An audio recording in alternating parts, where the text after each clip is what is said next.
You know about Vinny and Ro or no? That's us. It's my wife, Ro, from Hoboken. We used to be married, but then we got divorced because Vinny started fucking around with my sister.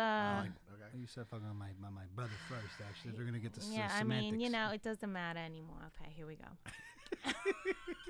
Okay, boom. Right. Are you ready? Yeah, let's do it. Are we ready? Yep. You guys, are you ready? Let's do it. Let's go. What's up, everyone? This is Sarah Hudson. And this is Evan Bogart. And welcome to our New Year's Day 2020 episode of Right to the Source. Listen, we all know creativity can be your best friend and worst enemy. On Right to the Source, we dive deep inside the minds of creative beings to find out how they do it. Today, let's find out how Jason Evigan does it. So let it go, and let's go right to the source. We create a mental atmosphere.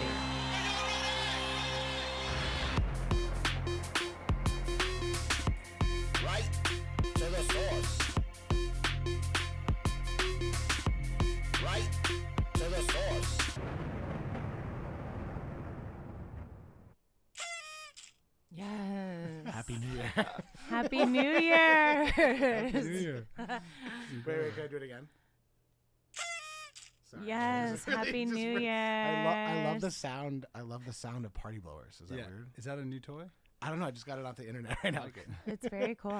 I didn't have a party blower with me. So I like that it has the backlash of the paper hitting it too. If you listen. Oh, do it again. it's very detailed. Oh, the paper. I love that. It's so real. It's probably real. Well, Sarah, tell us a little bit about our guest today. Well, our guest today, Jason Evigan, is not only our dear friend and an incredible human being, but is also one of the most successful and influential songwriters, artists, and producers of the past decade. Wow. Jason quickly became known for his big hooks, innovative sound design, and infectious energy.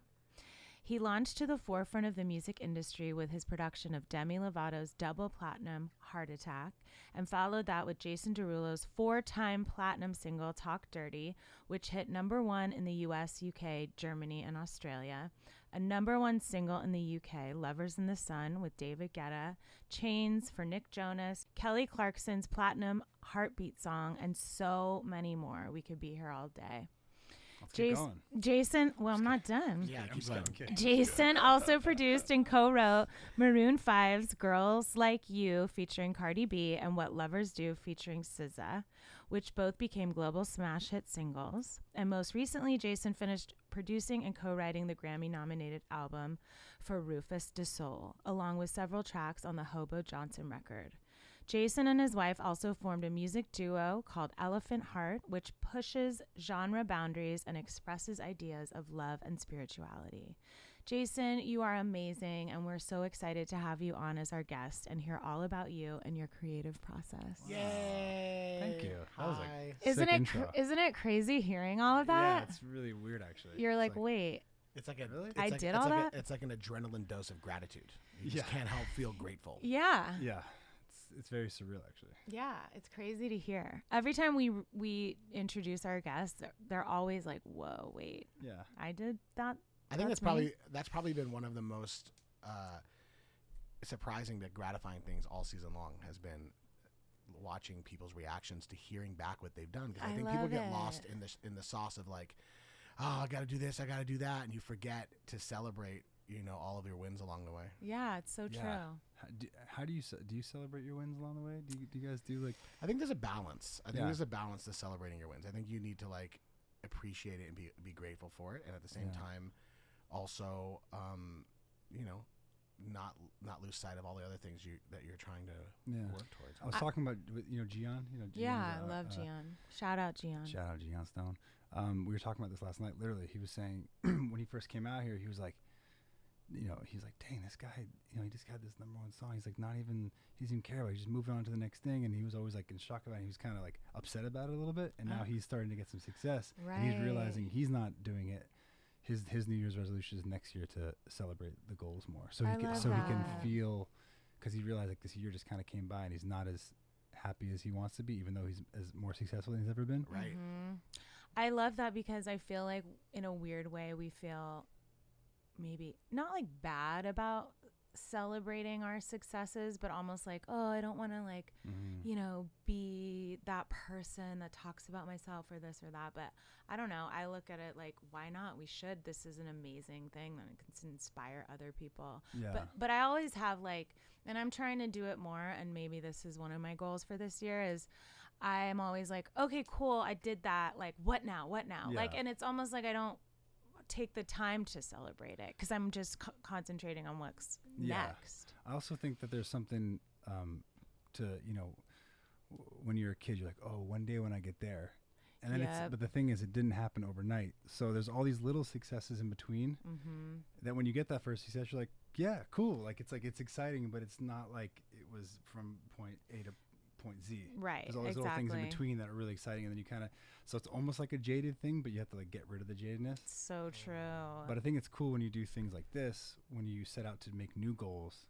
Like even actually the Roof is the Soul one was a big one. When we got the nomination for that, that was a really, I for the first time in a long time, I felt that really excited feeling because, I love that. you know, a year or two ago, I was sitting with my management team and I had found out that Halsey actually didn't want to work with me. We had a session set up and then she looked at my Wikipedia the day before and was like, oh, this guy's too pop for me. And I was like, what? I'm not even a pop guy. I don't even like pop music. Right. And I'm like, oh, I guess if you look at my Wikipedia, it's like, you know, all this pop stuff. So I set out a goal. I'm like, hey, I need to do at least 2 or 3 like really cool left of center projects that fulfill me. And also, so it was cool that like, it happened and we did it. Yeah. And that was a cool goal to like when you set out to make a goal, you know? And you are so passionate about them and, Yeah. and that band. And I remember even you talking about them and seeing them at, was it Coachella you saw them at? Or I don't know, somewhere Yeah. you saw them and you were like, they're amazing. And Yeah. so it just is always so satisfying when you're doing something you love. Like Yeah. that, I had that Santee Gold song. Remember at the Yes. castle? That, and it, to me, it doesn't matter. Like it never was a single or a this or a that, but it's one of my most like, Yeah. because she's one of my favorite artists. So it's like That's one so of sick. my favorite things I've ever done. That's a lot like how I feel about Ashley Tisdale. He said, she said. Yeah, there you go. Hey, and Paris Hilton, I want you. I mean, Evan, Great song. those are iconic songs. Okay, You have well, to- speaking of gratitude Yes. and feeling great about things, Jason, we start every episode with a segment called A Rose and a Thorn. Hit it, Sarah.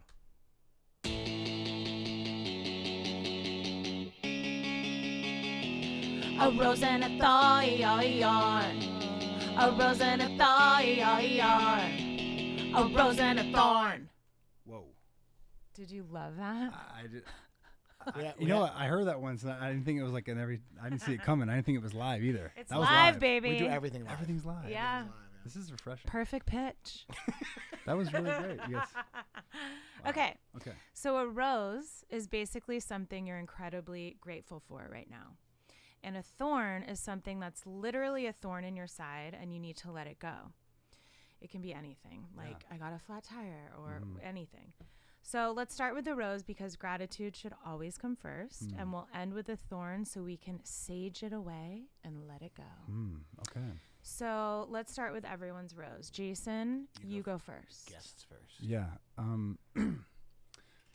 Actually, yeah, I have something. So I had Friendsgiving this weekend. I had a small little gathering, Nice. and it really hit me. And we went around and talked about everything we were thankful for. And this past couple of weeks, it's just hit me how since I was a little kid, I've always had such an incredible support team around me.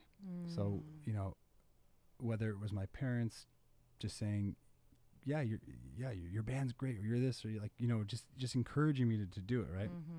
And then I always supported myself. Like I always had these amazing friends around me who supported me, and then I had amazing girlfriends around me who supported me, and then I had my amazing wife who literally took care of me, and I had $200 in my bank account when I got married, and she just supported me, and now I have this amazing team around me, and managers, and then I have these engineers and everyone. And the crazy, you know, everyone in their life, if you look at anyone who's pretty successful, I feel like has some kind of support team around them for the most part, and it just hit me the other day how grateful I was for that, and that I really don't think I would be anywhere where I am right now without all the pieces along the way of all those people who have just like have my back and love me, and you know, just been there when I've fallen and helped me get back up and all that. You know? That's so amazing. That's been a really big. That's a great. I Rose. realized it great recently. Rose. You know. It's amazing. Yeah. It's so true. The support of your parents too. We were talking about Yeah. it. We just did. We had Taylor here the other day, Yeah. and she was talking about her parents and how, because she started so young, Mm-hmm. and to have your parents support you. My parents, same, always like, Mhm. you're amazing. Your band's amazing. Your project's amazing. You can Yeah. do it. You can do it. You know. Hope, constant hope. Yeah, and that is so important. Yeah. And I have friends that don't have that with their parents, and Mhm. they've had to go against, you know, their parents being Yeah. non-supportive. And You know, there's the word hope really just. So hope is such an incredible thing. And the scientists did an experiment on hope, and what they did was they put these mice in a bucket of water, and within minutes they drowned. Right, and then, I don't know if they let them die. I think they took 'em out. Tight, cool story. Tight, cool story. And that's the end. No. So then they put the mice back in, and they gave them a little life raft in there, and the mice grabbed onto the life raft, no, stop. and they held on. Right, took the mice out again, took the life raft out, put the mice back in, and the mice swam around for hours because they had hope that there was a way out at some point. So the idea that like. I love them. You know, like we go for our dreams, we go for our these challenges. I want to adopt mice now. Yeah, just to do experiments on all day. No. So it's just to love them. yeah, love To them. take care of them But and show Totally. them that there could be a raft for them in my house. yeah. Love And that. there's been little rafts for us along the way, you know. So I knew that if I'd fall, there'd always be some way for me to get back out. You know, I think I'm fortunate for that because I know a lot of people who don't have that. I feel that. You know, Yeah. so that was. Oh, love that. Yeah. That's amazing, Rose. Yeah. What about you guys? My rose, it isn't really that deep, but it brings me joy, so maybe it is. But I decided that this year I'm having well, it's the New Year's episode, so I'm talking about Yeah. what I did have. Mm-hmm. But I guess I still have it. Anyway, I have a Christmas tree, and I haven't really done like a Christmas tree thing. I love a Christmas tree. And I decided this year I'm going to do it. And I decided when I was little, my favorite ornament that we had was a pickle, which makes a lot of sense for who I am today. Okay. But I decided I'm going to do a pickle tree this year. So all the ornaments are pickles. And like my friends have given me them. Like I put the word out, and everyone's just been giving me pickle ornaments. So Where do you find a pickle ornament? Just like- Amazon. Amazon, Yeah, there's but also ornament just stores. at ornament stores. There's pickles are a popular ornament. They are, believe it or not. Yeah, like pickle men. And my mom always hated the pickle ornament, and I used to put it at the front, and she'd put it in the back, and I kept like switching it around. So I decided this year to have my own pickle tree, and it just every time I walk in my house and I see it, I'm just like, ah. Yeah. So Are my you like a big kind of pickle person or like a little pickle? In general? I mean, bigger pickles are always just the better for me personally, but any size pickle is We're cool. talking about pickles, right? Yeah. Ornaments, actually. Literal pickle ornaments. That's what we're talking about. Right, but not like actual pickles. No, I'm talking about actual ones. Like, I love actual like pickles. the big ones. Oh, well, I love the big ones, and I love cornichons.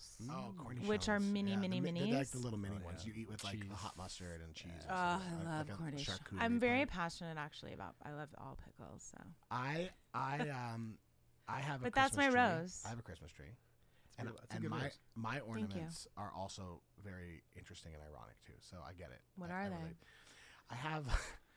I have like a Jewish dog bone.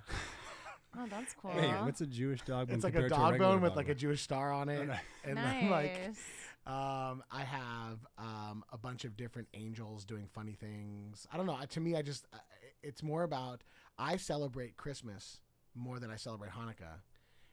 And it's all about the tradition of it, the festiveness of it. Like, so I have a tree up and I have like garlands and like light up things. And I put Wow. up like a light up deer in the front yard. And like, I go in on it. You to go me, ham. it's not religious at all. Like, it's just all about like the tradition and the season, you know. And we don't, obviously living in LA, we don't get like the winter season in the same way. But growing up in LA, as you both have, so you both know what I'm talking about. Like, Yeah. like the weather gets, it gets chilly and windy and the leaves. There's something about it that's still magical. It's like an LA Christmas. Yeah. It's It's still true. Yeah, it's still especially this magical. Christmas, I think it's gonna be cold. Yes. Yeah. You can And so I like contributing to that by having like my own festival of lights and stuff like that. Yeah. That's amazing. It actually dovetails into my rose, and my rose is every year over the Christmas vacation, and over Christmas itself, I go to Palm Desert. Love that. And so I love just being out in the middle of nowhere for that week, and just the perfect weather. And we actually go to this thing every year that's like a billion lights. It's like this guy, he's created this like it's like 5 blocks in Palm Springs, and he's created this like light show, and it's kind of twisted and weird. Love that. And it's just a tradition. And so my rose is tradition. Love that. It's the tradition, it's the rituals of it. So it's like every year I do the same things during the holiday. I look forward to it every year. It's kind of my reward for working so hard throughout the year, and I feel grateful. I have a time to look back and feel grateful for all of the things that I did during the year, but I get to feel this immense sense of gratitude that I'm here again another year experiencing the tradition that I love so much. And that's in the desert. I just love it, being around family, just the weather, the crisp air, going to a movie on Christmas Day, like the whole, like everything, the opening of presents, which I didn't really do as a kid, just not growing up, religious in that sense, so Yeah. I should call it Rabbi Yeshua Day. Oh, that's cool. I like Rabbi Yeshua That's Day. who he was. I love that. Rabbi Yeshua Day. Shout out to Joshua, big Yeah. long time listener. Yes. Oh my Couple God. thousand years. Okay, let's move on to beautiful. our Tradition again. thorns. Jason, what's a thorn Okay, thorn. that you need to sage away? I think my thorn. They're all kind of tied together. So Okay. I think it's for one, this new jewel. Uh, Which it's the thing is, it's I actually love it, and it's not I a thorn to me know. necessarily, but I know it's making my family worry. Right, I know. So that's when I know it's I Making gotta, you worried because of all the reports about people Yeah. getting sick from jewels? yeah. Okay. But supposedly it's not from the jewel, but it's still I just Yeah, don't want them to stress about it. You It's from like man-made like vapes or know? something. This is pretty. This is No, this, no, no, This not- jewel fell from the tree. No, not meaning. That sounded really like okay. but I meant like people making them like in their basement. That's type insane. Of thing. Who makes like 3D printed That, jewels? those are the people that have died. like whittling out of sticks or something? Like full wires and things. Oh, like soldering and Their stuff. own. They made their own. Did a You have vapor like tell a you jewel. this? You have like a jewel lab in your Yeah. dungeon. No, you know what? Sammy actually told me because I'm always like, you need to quit the vape, and he's like, they're from people that make their vapes in the basement. And Yeah, it's always the vapors who make excuses. yeah, exactly. Anyway, back to your thorn. Okay, so there's that, which is like that's not a huge one for me.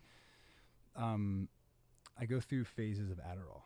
Oh. So I go through like months on it, months off it, and it really helps with my work. Really helps me with all that, but it doesn't necessarily help me with my my emotional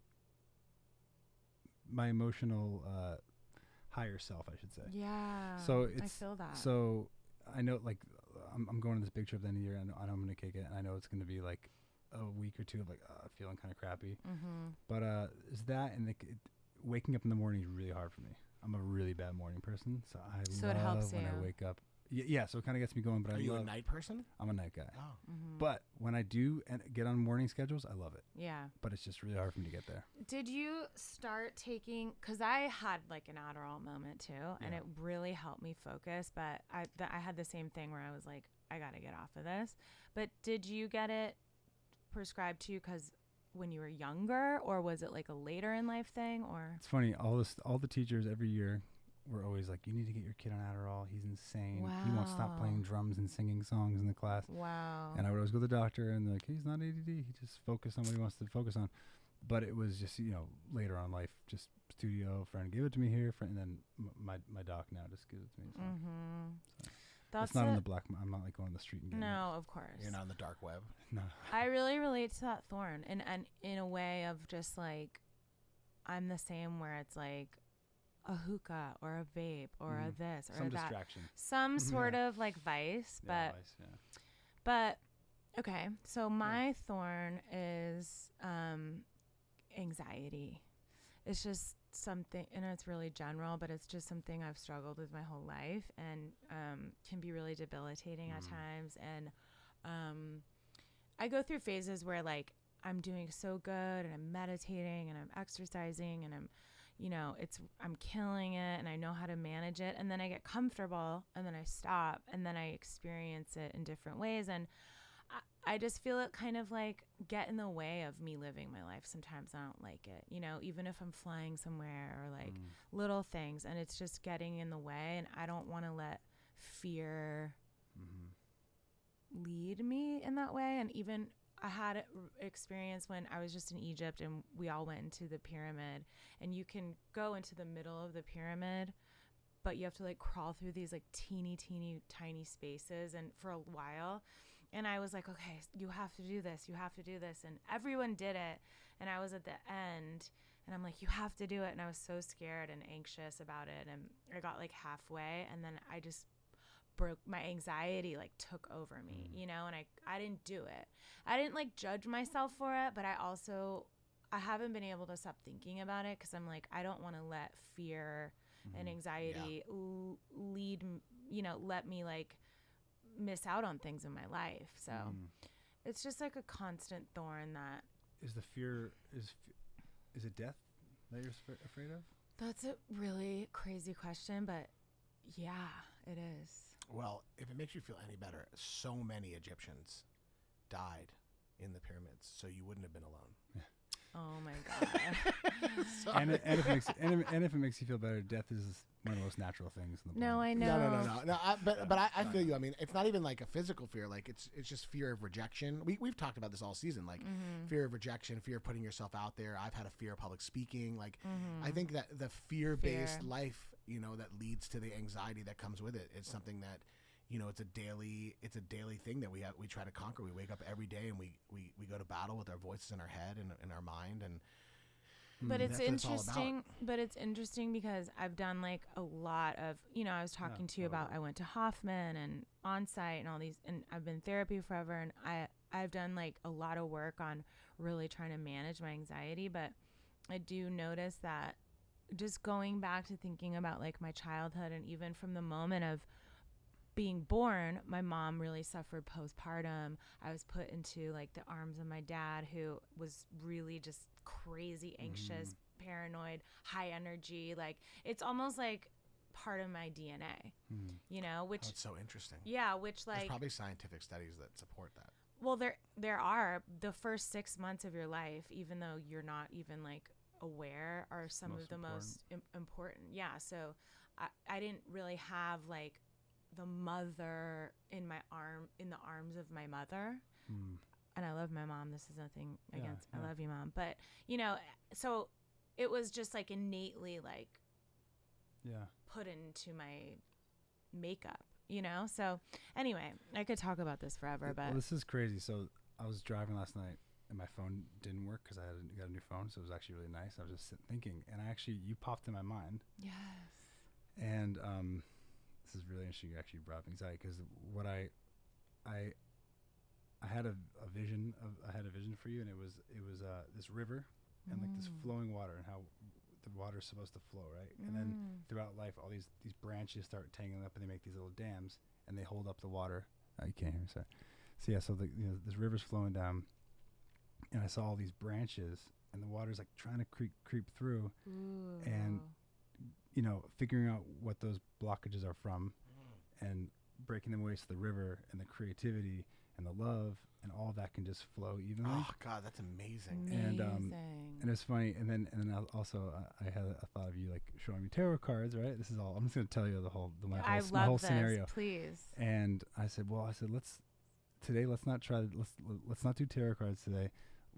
The show is called Get to the Source, right? To the source, right? So I said, let's just get right to the source and ask, if I replace that fear and anxiety with you, Creator, what would you give me? And I wanted to have you close your eyes and get a vision for that, and see what that peace felt like, and see what you felt. are asking me to do this now, or Yeah, this was I mean, in. it was in my. It was in this. I would this love whole, this. I would yeah. love to do I felt this. that just as you said it. Me too. So Yeah. say it So again. I'm just closing ask. my Just say, eyes. okay, so say God, Creator, whatever. Everybody close your eyes. And just ask. Well, actually, first of all, ask the Creator what He thinks about you, and see. And again, remember, God's first language isn't English, so He can give you pictures, give you anything. So like, kind of what you see. I just immediately know, and because you know I pray every night, all throughout the day to God, my angels, everything, and I always get a sense of peace when I pray, and the answer to me is always, you are such a light, and you are here, and you are such a muse and an inspiration to so many people in your life, and the more you can live, the more you can know that and accept that, and know that you're here to really serve others and to share your light and be a light. There is no fear. Yeah. And that's always my answer. And every time I feel that and hear that from God, my angels, universe, whatever you want to call it, every time I hear it and feel it, it goes away. Yeah. The anxiety's gone. Right. Yeah. The fear's gone. It's all gone. Mine's because gone just because you said that. Yeah. I felt the same thing. It's just Pride kind of gets like some. It's funny when you're angry, when you're even anxious, when you're these sort of moments of I'm gonna fight or something. My pride keeps me from going to that place. I'm like, I want to stay in this angry place. I want to stay in this fearful place. I want to stay here. So it takes this almost this leap of faith to go into this other realm, the spiritual realm, and then ask for that. You know, so it's like, all right, so close your eyes and say, God, like what does it look like if I replace you? I feel like everybody should do that to start the new year. I think that's like something that like it's beautiful. You should look at that and leave all of your anxieties and fears in the last year. Yeah. But what was the next? Replace it with the universe. Yeah. The question is what does it look like if I replace that anxiety and that fear with you and your love and your peace and all that. I mean, Like, and pictures. the first immediate like feeling that I'm getting is my fear, the fear of death, and that fear of ending life, because that is one of my fears, because I love life so much. But when I think that of what does it look like when I replace my fears with you, with God, it's like that piece of that fear of death goes away. Because it's just like I'm returning to where I came from. Yeah. Which is God. Yeah. Yeah. And it's the most beautiful feeling. Yeah. This earth suit gets in the way a lot. It really, really does. You know, it's I feel that too, but sometimes I feel like what's even more scary about death for me is I get sad thinking about other people being sad that I'm gone. totally. That's the hardest part of That death. is It's the other hardest people. part. It's like I obviously love my life, and I would never want to. I don't want to die. I mean, none of us do, right? But like, I know that it's inevitable, and when I do, I'll be at peace. But the other people won't be, Yeah. and that makes me feel like sad for them, but also kind of a tremendous sense of guilt. But I think that actually comes from my dad passing away when I was 4. You know, like, and like, I always think about like what he must have been thinking, knowing that he was going to die, and knowing that he was leaving me and my brothers and sisters, my mom, and like other people. Like, I don't know. Yeah. I hope he didn't feel guilty, but I feel like I would have a tremendous sense of guilt. But then I guess if you look at it as all this sort of interconnectedness, like maybe you passing away or your father passing away or whoever in your life passes away is this lesson for you to I don't know, appreciate the people around you, or to keep in a sort of communication with them in some way through prayer or whatever it is. I don't know. Like, I feel like it could. There's definitely lessons in all. I mean, it's Right. Yeah, of course. so hard, you know. But I know that's the This hardest. is such a deep thorn. I mean, Yeah. it is. Thorns are Yeah. deep. We saved the deepest thorn for the new year. Yeah. Yeah. It's good. Well, I thank you for sharing your Yeah. vision, because Yeah, that it is was great. so That was amazing. You said that incredible.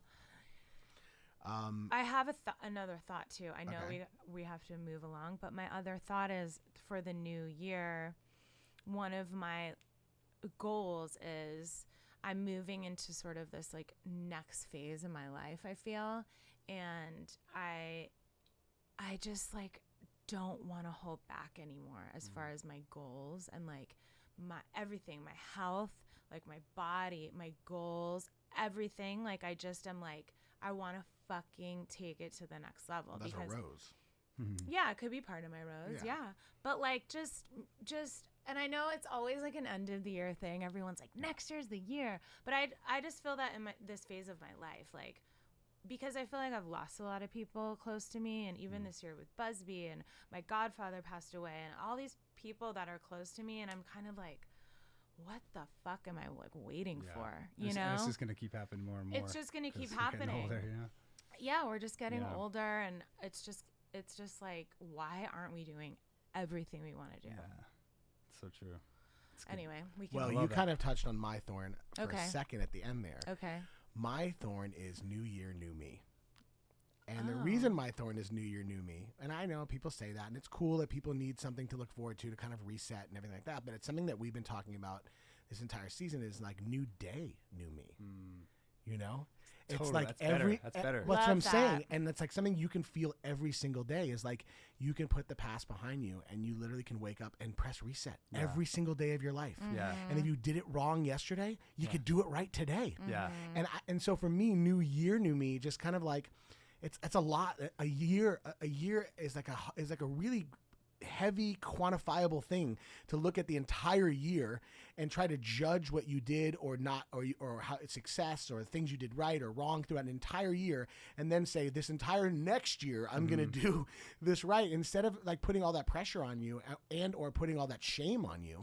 Like just look at like every single day as new day, new me. I love You that. you can wake up every single day and reinvent yourself and do things like you just said, like if you want to get up and like, what are you waiting for? Like today you could go and exercise. Today Yeah. you can eat right. Today you can not smoke the jewel. Today you could do all of these different things that you feel bad about that you did yesterday Yep. or that all these goals that you want to accomplish. It's like, I haven't started this yet. Well, start today. Yeah. Do you know what I mean? Like, I love that. And you know what? And if you fuck up today, start tomorrow. Yeah. Yes. Like that's the greatest thing, right? So for Yes. me, my thing, it's always been a thorn for me is new year, new me. Because I just think it's unfair to people to put that much pressure on them, either with respect to the past or with respect to moving forward. And again, like I just think, focus on the present, be in the present, and know that today you could change everything. Yeah. Love that. I love. So- I don't know if you guys like or dislike Jordan Peterson, but he always says set really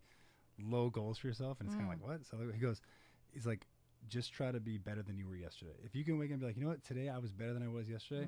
That's a huge accomplishment. Yeah. It's a huge accomplishment because before you know it, then a year goes by and you're like, Right. wow, you know. It So you- really it's is. such a better way. I love new day, new me, man. Love new day, new I'm going me. with that. All right, let's take our thorns. Yeah. Let's light some sage. Let's sage them away. We're cleansing. I like seeing Cleansing. Evan with Sage. I know. Evan with sage is so cute. Evan hangs out in my stuffed animal room the whole party always. Ah, he loves the your stuffed stuffed animal room. Just for everyone listening, Jason and Victoria have a room in their house with all stuffed animals, and you literally can just live in there. It's sinking there. All right, sage this All away. Okay. Oh. Let's let them all go, baby. Yes. Okay. Whoa. All right. We feel good. You feel great. New day, new us. Jason. Yeah. Let's dive into the good stuff. So let's go back to your childhood. When do you first remember being creative? Like your actual first memory, like painting on the walls, doing a dance. Like what was your very first memory of being creative?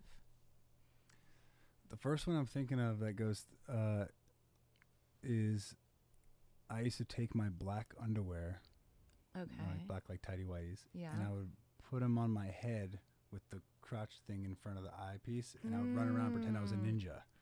And it was so real to me. And it was so like, Wow. I remember just being like, just running around the yard and feeling like a ninja. This might be TMI. Were you wearing anything else? Potentially, I'm not Okay. sure. I just Wow. remember 'Cause I'm like, if your underwear's on your head, there is I had a couple pairs.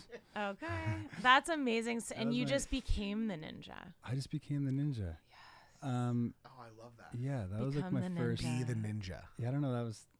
I don't know how creative that is, but I guess it's pretty creative. That's in a amazing. weird way. I love that. And so when did music start to creep in? Like when did you Yeah. start singing, playing? Thriller. Thriller. So what? Tell us the moment like you heard it. Well, I remember the making of Thriller. There was like before the video they showed like the making of it and all the special effects. And I was really into special effects makeup at the time. That's what I wanted to be. I wanted to make because my cousin was a makeup artist. And what age is this? It's Like probably like 5 or 6. okay. So I remember I would just watch, and I was really scared of it. So I'd hide under the table too, and I'd like kind of creep out like during like the good parts. I'm gonna get scared. I'd hide again. But then before you knew it, I was learning all the dances, and my mom tells me I'd watch it a few times like every day, like all like just Over and over and over. over and over. I'd watch it. On MTV. No, we had a VHS. Oh, of it, okay. maybe Okay. beta, and we'd watch it all the time. I'd watch it all the time, and then I remember really. And then I watched a Michael Jackson performance on TV one time, and I remember crying. And I didn't know why I was crying, and I remember feeling like I was so moved by this music and what was happening. So that was a big moment for me, and that was kind of when I wanted to, and I started dressing like him and imitating. I wanted to. So that was the first time I really got into music, I think. That's exactly what happened to me with Madonna. Really? Like same age. wow. I was just like, and like learning the dance moves, and like I just felt this sort of like, what? This is what I want, you know? My parents didn't let me watch Madonna. I know, it's definitely like a risky Those one. cones. Really? Yeah. Oh, yeah. I wasn't even a big Madonna. I didn't get it until Maybe it's more of a girl Recently. thing, but maybe. anyway. Your parents censored you? Oh yeah. Mine did too. My parents were strict actually. My dad wouldn't let me watch Truth or Dare, like the whole movie. He edited out. It was hilarious. yeah. He edited out the like racy parts, like on a VHS. Yeah. I don't know how the hell he You did just that. press but you can record over it. You just record that. so part. it would skip. Yeah. And then later on, like when it came out on HBO or something, and I would like sneak and watch it and be Wait, like, this is Truth or Dare, her movie? Truth or Dare. Pretty racy. Really racy. And I was really young, so It's like softcore porn basically, right? no, it was a little, yeah, but Did you see Basic Instinct when it came out? not when it came out. I did. That was wild. Damn, that That was a was- wild movie. I definitely like rewound and paused. It's such lot. a strange thing when you're like a kid because it's so like, whoa, you Yeah. know, and you're like, you feel wrong, but you're also like, I need to see. I didn't feel wrong. Yeah. Okay, well, I You know, then work. Just side note, we don't even have to go down this thing, but dealing with we're talking about anxiety. I've been listening to a lot of podcasts on this that they're finding that one of the big reasons why anxiety is shooting through the roof more than ever is internet porn. I really, really understand that. And Yeah. and I actually think I read like an article on it. And again, we don't have to dive Yeah. into this too, but also I think like learning, if you learn like about sex through porn, which I think a lot of people like do in a way, Yeah, most people. it like puts these like pressures on you, and then it also like, anyway, whatever, Yeah. we can get into that in another time, but This is dopamine releases. yeah, it's true. Yeah. Anyway, so back to your singing, your dancing, Yeah. it's Michael Jackson, it's Thriller. And then when did it sort of become like, okay, this is something I want to do with my life? Was that like when you were a kid? Did Yeah. that come later? Well, your Um, dad was a recording artist, Yeah, an actor, which and a bunch of things. yeah, and we go back. We got the bloodline.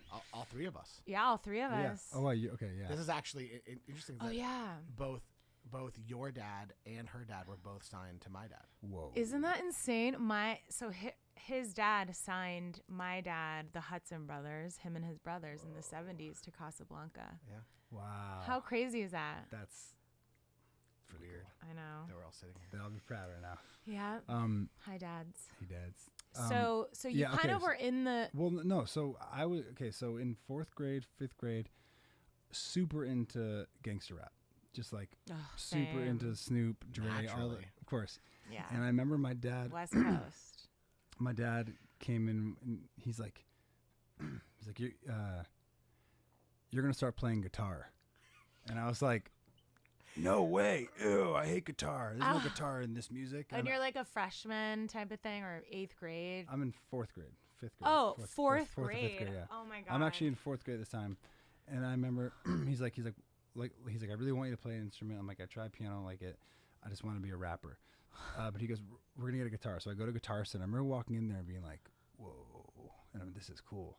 So he got me a guitar, electric guitar, and then I instantly I got the Guitar World magazine. And I started seeing all these T-shirts. I'm like, Kiss. I don't know who these bands are. I started buying band T-shirts before I even knew what they sounded like. Amazing. I got super into heavy metal. And then at my 5th grade talent show, my dad and I wrote a song. I take the long way home. I take the long way home. Yes. We performed it. My dad played keys. My cousin played bass. And my friend Josh air drummed on a fake And drum you pad. sang? I sang. I fell to my knees. I played guitar. And that was when I was like, that was it. Was Like, that your first song? That was my first that song. was literally the birth of the After Midnight Project. Yeah, exactly. Damn, long way And that was- home. yeah, I take the long way home. And I remember, in 6th grade, I moved to Canada, and that's when it really started happening. When I formed a band in my basement. Okay. I remember when the teacher asked the class, like, "What do you guys want to be?" And my drummer said something like a doctor. I cried. I was like, "How could you?" No. What about oh my stale fish in the magnetic zero? Stale fish in the magnetic stale fish in the magnetic. Steelfish? It was stale fish and the magnetic forces. I'm like, what about Wait, stale stale or steel? Stale fish. Stale. Like old fish. Old fish. Stale Oh. fish and the magnetic forces. Ah. I was like, what about the band? He's like, well, I gotta have a fallback. I'm like, there's no fallback. A fallback in In 6th 6th grade. grade. Yeah, you can't There's have a no plan B. fallback. There's no I plan B in love 6th grade. that. Yeah. So that's when, literally, and from 6th grade on, it was just Music. all I cared about was Bands. my bands, and that was it. And so then that was After Midnight Project, or you had many bands. We had a band called Delusion. That band got signed to, like, Epic. Jack Osborne, we were on the Osborne show. Jack signed us. Okay. He found us at the Whiskey. That band got signed to Epic. We got dropped. The whole thing happened. Then I left. Had another band, then After Midnight Project that did, pretty all right. Which me and my band, Ultraviolet Sound, Great band. played I listened to your album last night. played a few shows with After Midnight Project. Isn't that crazy? scene. So crazy. At the Key Club. I went to After Midnight Project shows. At the Key Club. Actually, I didn't go to the Key Club show. No. Well, that's where we I went played. to what was the one on like Ivar? Or The something? Ivar. Yeah, Ivar. Ivar show. Sick. It was our first show ever. Yeah. Really? Yeah, it was our first show. Like your dad was playing keys. Yeah. Yeah. Oh my God, your dad was playing keys. He was in your band. Dude, my dad was in the band. He was in the band for years, actually, until we were about to get signed to Wind Up. 'Cause he was never in the promo shots, but which was really tough. Like, he became a band member. 3 or 4 nights a week he's practicing, and it became his life. He didn't take jobs for it. And then Wind Up, the girl was like, we were about to fly out to New York and sign the deal, and she called. She's like, what is it, the fucking Partridge Family? She's like, I saw BJ and the Bear in the band. And I was like, no, he's not in the band. He's like, the deal's off. No. And I was like, Dad, we gotta like talk. I had to like kick my dad out of the band. It was so dark. Oh, that is so It's actually, and it sad. put a weird thing between my dad and I for a couple of years, and we were great now, but it was really weird firing your dad, and like it was great. That I had like a similar thing. I didn't have to fire him, but like, my dad was in the industry for a long time, and he was always like, you have to do it this way, and this is the way you should do it. And I at one point I was like, you know what, like, I need to prove myself that I'm actually like talented, and I'm not just your daughter, and I don't want to work with you anymore. And he was like gutted. He was like, what? I mean, I had to do it though. Yeah, I had to do it. To like do my own thing, Yeah. That's pretty gnarly. I relate to that for sure. Yeah. I wish I could relate to that. No, I'm just kidding. Sorry. I didn't mean to get dark on it. No, that's so sad. Totally would Don't have say had that conversation though at some point, right? Oh Yeah, yeah, for 'cause- sure. You, Like, it you was definitely for- would have had That for conversation. sure would have Yeah. happened. Yeah. 100%. Because they're your idols and they're incredible and they teach you everything you know. But at one point you're like, wait, I have to show the world that Yeah. like I can do this, you Totally. know? So, okay, take us sort of from, I know there's so many things that happen in between, but take us from like you being the artist, you being in the band, to starting to work with other people and producing and that Yeah. phase. Was that like a natural transition for you? It happened kind of naturally.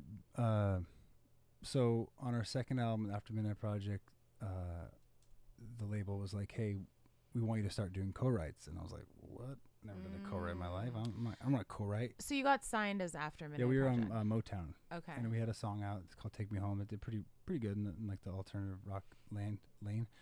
and then like I was ready for the second single to come out, and they're like, "Oh, we're not going to produce a second single. We're starting a new album." I was like, "What?" And I remember this feeling of like we're going to do co-writes. So I Busby was one of my first co-writes. Oh wow. Did you feel like that was some sort of like rejection of your songwriting? Oh, totally. I thought it was a really hard blow to me actually. I remember feeling because I never actually, even though our band, I didn't really co-write at the time. I was only written songs by myself, so I didn't even know how do you do that. Like I sit my guitar and I spend weeks, and I go to the coffee shop and I write and I cry, and my girlfriend, I get in a fight, and like you spend. So I know how to do it, and then I did the session, the stuff with Buzzy, which is cool. I was like, wow, I've never seen a guy use like a MPC like that or whatever he's using at the time. So I learned from that. It was cool, and then I remember I got hooked up with Mitch Allen and my gosh, what's the dude who did they're partners for the Meghan Trainor song. He did all the Meghan Trainor stuff. Kevin Kadish. Kevin Kadish. Sorry. Kevin Kadish. Sorry, Kevin. Yes. I love you. I don't know how. Shout out Kevin Kadish. Yeah. So we did a session and we did this cool song. And it was weird. It was cool. Then the band got dropped, but Mitch called me and was like, "Hey, like your programming," because I was doing programming. So he was like, "Your program is really cool. I'm working on this Disney stuff." And I was like, "He's like, it's got to sound like 303. Maybe you can come in and do some of your programming." And I was like, "Cool." So we did that, and I was like, "This is fun, like making other kinds of music." And, Right. And the band was kind of fading out at that time. We did an independent thing for a while, and then Mitch's team started getting like co-writes, and that's when Sean came in at one point, and that's when we wrote Heart Attack. Sean Douglas. Shout out.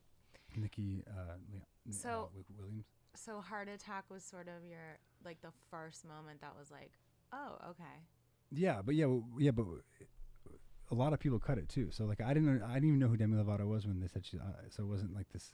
It was definitely a couple years of doing that, but like little Disney things here and there. It was just fun. I was having like a really new, it was like this new thing, like just making music all day long for different types of music, and it was really exciting. And then it just, once Heart Attack happened, it kind of just natural. The band just, we never officially broke up, but it just took off, And then how'd you feel about sort of that like transition from you being the artist, it being your voice, your vision, to working with other people? Was it just a natural transition? My transition was very interesting because at the same time I was having this really wild spiritual awakening too, where I really realized that being on stage and being a rock star wasn't actually fulfilling. It was that the creative process was always the fulfilling part, and I thought that I was going to find all this happiness in the performance side and being the rock star and living that life. So I did all that, and then so it was. I've never really dealt with this is my like the how I think some songwriters deal with like the artists singing their songs. So I haven't really dealt with that. So it was like a natural thing that I was just feeling at this place where it was like time. Yeah, humility was like this kind of new thing for me, and it felt great. Right. I love that. I think I realized like, because I kind of had a similar experience of I only wrote for myself. I was like the focus of my own art and all of it, and then naturally it fell into my lap of writing for other people and working with other people, and I started to just look at it as like it's still my art. It's all my art. It's all totally is, still is. I think that people that look at it like, oh, unless you're a face forward like performing recording artist, you're not an artist in a sense. It's like it's crazy. It's like our canvas is writing songs, of course, producing songs, and it's performing. It's performing in a different way. Another big transition I always forget that was when I was on tour with bands like Papa Roach and these bands, they were like, "Oh, dude, you produced all that music yourself?" And then they'd have me like go in their bus and I'd like write with them. So I started producing and writing for other people, but I didn't realize that was like a thing. Right. But I would just do it. This band Wicker, I did their whole album before they were before my band even broke up. So I was doing that too on the side. Right. Little thing, it was cool. That's so cool. I mean, I know this is definitely jumping ahead, and I want to go back and talk about some of the other stuff that you've done, but now you're back to doing an artist project. Yes. So, like, what was the calling? So you've gone through this cycle of, like, I'm an artist, now I'm writing and producing for other people, and now, in addition to doing that, you're also doing an artist project. Was there a calling? Was it a calling? Like you felt like you were missing something? No, actually, it wasn't. It was Vic and I on our 5-year anniversary just built a new studio, and we never really made music from the ground up together. She's always singing harmonies, or like she's a great ear. I always bounce everything off of her because she literally is like, that ad-lib's too much. I'm like, okay, cool. She's totally right. She really has a sick ear for music. She always has. She always shows me the coolest music. She's always the one keeping me up to date on what's going on. So we go in there. We made a song. I was like, just go on that drum machine and just for fun. Just for fun. Just to like mess around in our new studio. So she starts like hitting this drum machine and like doing this weird pattern that I would never do. And then I was like, okay, cool. I chopped it up really quick. I'm like, just go on that synth and do some stuff. She's like, 2-finger little weird chords and like, here's a microphone. And we just made the song, and we did a little clip on Instagram. It was like 10 nights, 10 nights, 10. It's like really happy and weird, and like, and people were like, dude, what is this? And then It's so cool. so all our friends, so we did 2 songs, and it was just for fun, whatever. But I would kind of play them at our parties we had, and people would like always kind of freak out about it. And I was like, oh man, I don't really want to do the artist thing again. But then I realized that all these lyrics, they're so positive, and so for like a year we had like friends trying to convince us, and we actually did like kind of what I did earlier, like a little asking for vision sort of thing. And I saw it, like it finally came to me that this music's way bigger than just us, and it's not just about cool sound. It's not just about making people dance, whatever. There is like a deeper message of getting closer to God, getting closer to yourself, getting closer to community. Like, so we want to like build this whole community around it. It's not, and when it became about that, it really, I'm like, I that's something I can do. I don't really want it to be all. I don't want it to be just like, and even when we started working with labels and marketing people, and someone's like, Vic, we gotta like your branding and this, and it's just, I'm like, oh God, we're going back. Right. And I know you have to do that kind of stuff, but just to keep making sure that we keep realigning with why we're making this music. And so that's been, trying to keep it pure has been the new challenge. I think that's a challenge, right? I think it's a challenge in general. It's like, how do you write music? And we've talked about like coming with creating to create, or creating with a point of view, or creating with an agenda. Yeah. And how do you balance that? I mean, it is a business, right? Like we're not going to live on the street, and make music. That's not what we do. So it's like, how do you balance, staying connected to the current that originally inspired you to be creative in the first place, with trying to make a business out of it. Get Spotify plays and be on playlists and all this stuff, and like play the game at the same time. We've talked about that. How do you like play the game, but also like remember why you got into it, so so you don't hate it. Also too, like, that's so true, but also like authenticity is just everything. And I think about you, Jason, and Victoria, and how you guys just create this community anyway, just at your house, with your parties, with your gatherings, with the things you do. It's a natural extension. You've created a community where people feel safe, where people feel heard and, listened to, and can have fun and express themselves. And it's just this energy that surrounds you guys, and people are drawn to it naturally. And, you're really one of the most inspiring, just full of light person that I've ever known. Wow. You and Victoria, and you just are naturally drawn to you guys. And I think your music is just an extension of that. Yeah. And why wouldn't people be drawn to that? It's kind of the same with Sammy, like Ella Stream, who we've had on the show too. He had to switch gears from Brills to Ella Stream too, because he was like, this is not authentic to me anymore. And I need to make music that is not only moving me, but I want to move other people. And it's just crazy to see how people have just been drawn to it. I think if you really focus on doing what makes you happy and what keeps you inspired, those usually yield the greater results in business. Exactly. I think it's when you're trying to sacrifice yourself, when you're trying to go to it, as opposed to letting it come to you. Yes. Yeah. Is when you get caught up in this like cycle. That's so true. That's always like, it's always like close enough to keep you coming back for more, but never fully gratifying or it doesn't satisfy it. It's like, and I think people get caught up in the wrong things, going after the wrong things. For sure. Yeah, and it's easy because you start really, this isn't reacting well.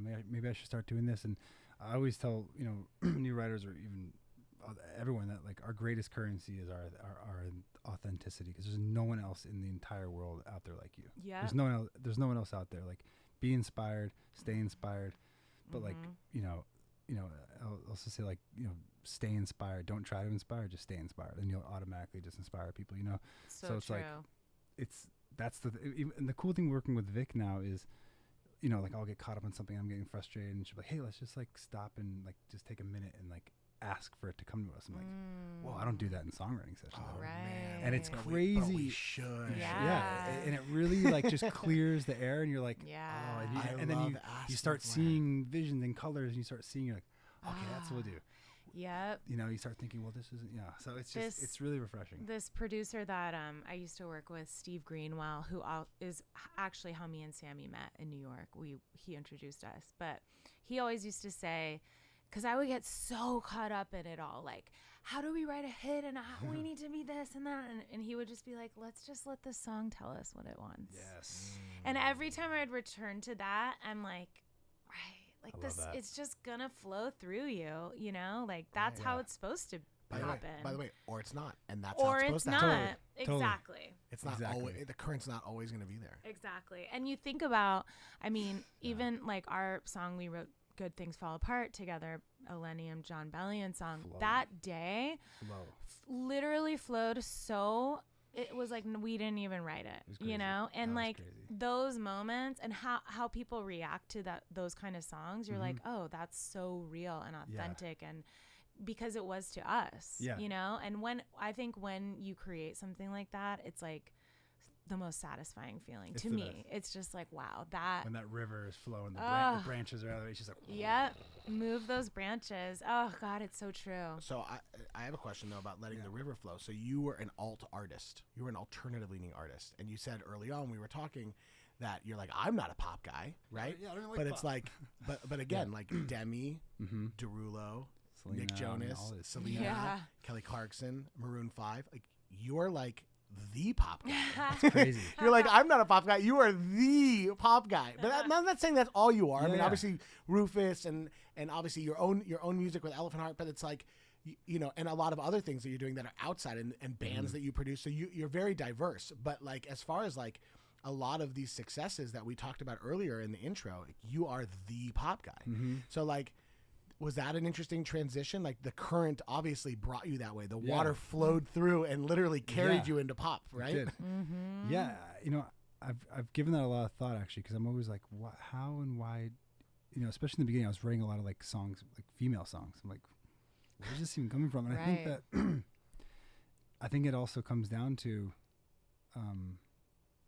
when that river is flowing, you're able to tap into the whole human consciousness, right? So you're thinking of like, why does these pop songs touch everyone? Because you're touching on something that everyone can relate to at some point. Even the Right. people who don't like pop music, they're like, oh, I like that song though. It's got something, because you're going at a frequency that's vibrating, and everyone's picking up on it. You know, so I think that like, yeah.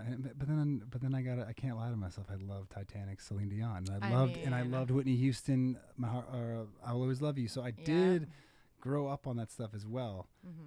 So I was you said Boyz Thriller. II Men. We started with Yeah, Thriller. we started That's with about it. That's Exactly. like the king of pop. Exactly. Literally, So the it's king it's of in pop. the DNA. It's in there. It's definitely in there. And yeah, but I've always like, I mean, I do think that the pop songs I've had that have been like pretty big have always been a little left. They're not. No, I you know, agree. you know what I mean? So I I think agree. I mean, if you look at even like Nick Jonas and like and Maroon, both Maroon singles, like they're not, none of them are just like straight ahead. There's kind of like an edge to it, like that also is kind of genre bending. yeah. And it's I mean, they lived and succeeded at Top 40 radio, but they weren't necessarily like straight ahead like candy pop. Yeah. Right.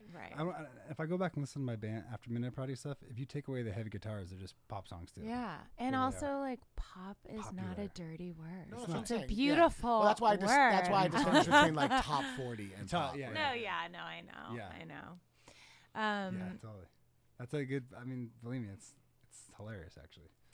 No, I mean it's also like it's a bit in a bigger way. It's kind of like the world sort of needed to hear what you needed to put out there. You know what I'm saying? And if it's like a pop song, like that's fucking dope. Yeah. you I think know? I think because you come from the band background, because you come from the recording artist background, you're able to have a unique perspective and bring that to a lot of these pop artists who don't come from that. Yeah. A lot of these artists came from a system, you Totally, know, or totally. got signed off a song and didn't have the benefit of like being signed and dropped and in bands and dealing with band members and going on tour like you know, like both of you guys have. Yeah. You know, so you're able to bring a kind of like a veteran expertise to an up and coming pop artist, and that shows within the depth of the song. You know, within and that they probably naturally wouldn't write on their own. Right. That's true. That is true. That's true. I love that. So kudos to both of you. Yes. Well, and you. Funk dubious. Yeah, fuck dude. No. Weren't you a funk dubious? No. You had that. What was No, it? I Evan, drove a car. Wait, the funny thing is that kid. you said that is I drove a car in high school that had like the craziest system in it. You could hear me from like 30 blocks away. Yeah. And I had a Funk Dubious sticker on the back of my car. Because I think I knew. I think people knew the Funk Dubious car. What even is Funk Dubious? Am I Funk allowed to Dubious say was that? Funk Dubious was a rap group signed to Immortal Records. I used to play with them all the time. Yeah, Wow. and actually Sun Doobie went and he made a porn. Oh. Really? Not to bring it back to the No, porn, yeah. being Wow. the death of civilization. I mean- but Sun Doobie was like the first rapper to do a porn, which obviously inspired Snoop and other people years Oh. later. Oh, And damn. such a weird thing, but like SX10. But like I showed it when we were working on the first M album. I was working with Immortal Records at the same time, and I had the Sun Doobie porn, and I brought it over to Eminem's place at the Oakwood Apartments, you know, and we watched it, and we were laughing, and then he put it in a song, and he was like, Whoa. he put it in I think it was like Guilty Conscience or one of those songs where he was like, he even made a porno with Sun Doobieist. Yeah. And I was like, Oh that's my it. God. That's good. And I literally had showed him the tape the day before. Yeah. That's where it came from. I always wonder why he said that lyric in there. That's Yeah. crazy. Whoa. Yeah.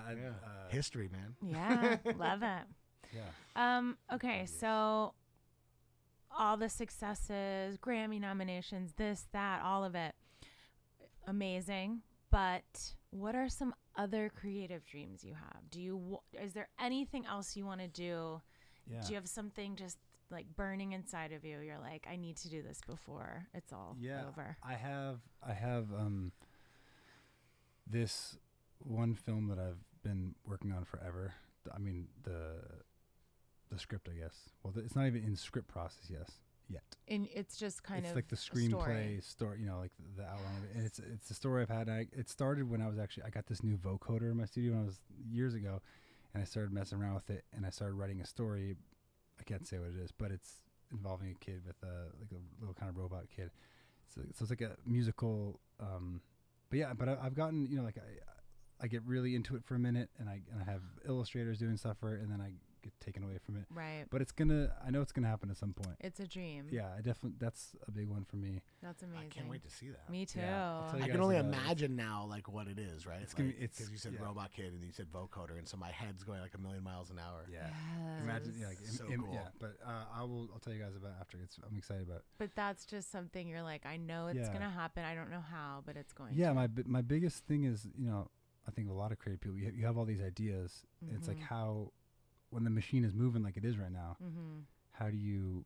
But people do it, like Ryan Tedder, like, and then you and these other people who are just like, I don't know how you guys find enough time in the day to do it. I know you have teams helping with. I don't know either. Okay, you don't. Okay, well, I have to figure out. I want to clone myself. yeah, exactly. That's, you know. It's like, can I have a clone that just goes and writes songs? Yeah, exactly. Songwriter clone. Yeah, and then producing and finishing the songs. Right. And then the band now. So I like, for instance, I love making these music videos we're making. Like, to me, that's Those are little films. yeah, and I get such a high off that. So Your I- guys' videos are amazing. Are you shooting them yourself? You have like a team. Like yeah, a we video have a team whole and crew. We do it visual team? ourselves. Boy Epic and Ridge Production. They're like our Oh, cool. squad. Yes. So But Boy like, Epic, the artist that is he on yeah, Hollywood still? yeah, not Okay. anymore. But Okay, yeah, because remember he used to do all his own videos. Right, yeah, So yeah. he's been doing a lot of videos. Oh, that's cool. So even that, like like the few days that we're, you know, or the setup, because when we build all the props and we do all, you know, how we do it. So we do all that, and it's just like such a crazy high for me to. I feel so happy when I'm doing that. Yeah, So, you're creating. I yeah, mean, 'cause that's I love just, drawing and painting too. I used Yeah. to do murals and all that stuff, and I haven't done that for a while. So I want to get back into doing that at some point. I love that. And just, I mean, our Halloween parties are I take a month off and just make. Totally. Just so everyone knows, Jason and Victoria's Halloween parties are iconic. Just like Iconic. months The of like best. building things, like painting mushrooms and Yeah, it's like a lands, and it is like a mini festival. Yeah. It really is. It's become such like a tradition. It's incredible. And do you feel like all of those creative things that you do that are they're not for profit, Yeah. not for profit, but you know what I mean? Yeah, totally. And you also do works with not for profits, but Yeah. but all of that stuff, does that like help you stay even more creative when it comes to the Totally. business stuff? Totally. It's all tied together. Especially when I am producing, I definitely I guess it's synesthesia it's called. Like I definitely see a lot of visuals when I'm producing and color and all that kind of stuff. So it all kind of ties together. And then when I'm doing that, I'm getting ideas. You know, like I'm like, oh, I'm not going to work right now, but I'm getting ideas for when I go back in the studio. So it's all feeding each other. Yeah. I think Yeah. one of the biggest things, we talk about it a lot for creatives, is to just play and like that inner child and just play. And we were talking about it with another episode. Like one of my roses was one of my best friends, because me and him together, we just like, we've paint like Barbies and like, you know, do the weirdest like creative projects for no reason other than to just like have fun. And it just frees your mind. Yeah. So when you go back to doing your work, it's like, oh, you can be a little bit more free, you know? Exactly. I have trouble finding something, like if I get really good at something creative, I have a trouble not trying to make it into a business. I mean, that's Totally. Every time I'm like, oh shit, people like this. Okay, here's the empire. But that's And I, like, amazing. blah, blah, blah, blah, lay it all out, right? But that's one of your gifts. Yeah. I know, but I wish I just had a few things that I didn't try to do that with. Well, maybe Gardening. you can literally. Well, to be fair, this. I love gardening. This. Yeah, I mean, we've done this just out of the pureness of loving it. This and is pure sharing passion, yeah. Yeah. So It feels good you to know, do that. Cut to like a year from now, where like I give a TED talk. I at the mean, seminar. I would love to be doing that, but And this one's gone now too. Okay, so now we'll have to figure out another one. but literally gardening, cooking. Well, I do Cooking. I do gardening, but I don't necessarily I do that because I feel like I'd feel more connected to the universe, and I feel like I'm like taking care of all of the plants, and like I get out of my mind and my body. We've talked about that obviously throughout the season, but I don't find that inherently creative. Like, and I don't paint. I don't know. I think I need to find something creative that has nothing to do with entertainment. You know what There we you should go. do one day is go to like Color Me Mine or one of those places. Color Me So Mine. down. It's Actually, so you fun. just said that, and now I really want to go right now. No, I want to we'll- cancel the rest of my day. and We're go. gonna go. We'll make it happen. It's so fun. It's just you paint these things and you're just like, I'm like, now I'm selling ashtrays. Yeah. yeah. Oh God. Do you know what? Just kidding, I'm kidding. I always wonder, you know, there's this guy Naval. I listened to some of his podcasts, and it's talking about like the Greeks would do this, and it's like once you master something, you move on, and then you start from ground, you know, point zero, and you like You're always a student. You're always a student that way. Like, I mean, what would that be like now? I love Just- learning. I love learning new things. I do too. I do too. But like, What no, would it I be? really do. I really do. Like, but what would it be to like start over, put the music thing aside, and just be Oh, like, you mean cool. all together. I was thinking like within entertainment, but yeah, like you mean just being like entertainment done. Yeah.